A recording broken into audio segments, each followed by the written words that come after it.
প্রাণ প্রকৃতির নগরী এখন রাজধানী ঢাকা। বিশুদ্ধ বাতাসে পরিবার পরিজন নিয়ে ঘুরে বেড়াচ্ছেন নগরবাসী, আর প্রত্যাশা জানান এমন সবুজ রাজধানীর।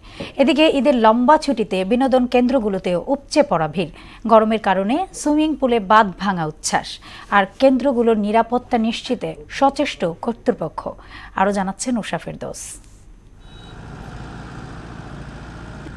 স্থির শীতল জলরাশি, শিকারের অপেক্ষায় ধ্যানমগ্ন বক, আর একটু পরই টুপ করে শিকার ধরা, কিংবা সবুজ গাছের ডালে যুগলে ভাবনারত বক, স্বচ্ছ জলে পাতিহাঁস, এসবই দূষণের শীর্ষে থাকা রাজধানীর প্রতিচ্ছবি।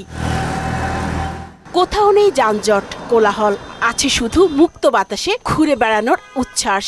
সড়ক মহাসড়কেও নেই যানবাহনের ধোঁয়া দূষণের চিহ্ন। সবুজ নগরী আর প্রকৃতি যেন মিলেমিশে একাকার। এ যেন এক অচেনা ঢাকা। ধুলোবালু কম, তারপরে আপনার এই রাস্তাঘাটে যে আইন শৃঙ্খলার যে একটা নিরাপত্তা, সেটাও মোটামুটি অনেক ভালো। নিট এন্ড ক্লিন আছে, আমরা স্বাচ্ছন্দ্য ফিল করতে পারতেছি। এরকম শহরই সবাই চায়, সবাই তো চায় একটু জ্ঞান মুক্ত, জ্যাম মুক্ত পরিবেশ। ঢাকা শহর অনেক পরিষ্কার হয়ে গেছে আর কি, এখন ঘুরতে এখন আনন্দ পাচ্ছি।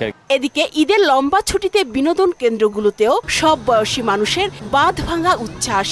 অনেকদিন পর ঘুরতে বের হয়েছে, এই জন্য ভালো লাগছে। নাগরদোলা বেশি ভালো লাগে, খেলাধুলা এই জন্য, আবার ঘোরাফেরা এই জন্য আমার অনেক ভালো লাগছে। গরমের কারণে বিনোদন কেন্দ্রে সুইমিং পুলে বেশি মানুষের উপস্থিতি। ছোটদের সঙ্গে এ আনন্দ উচ্ছ্বাসে সামিল বড়রাও।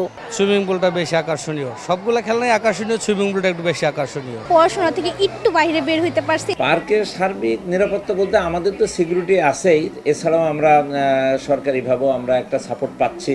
ঈদের আনন্দের রেশ বছর জুড়েই থাকবে, এমন প্রত্যাশা সবার।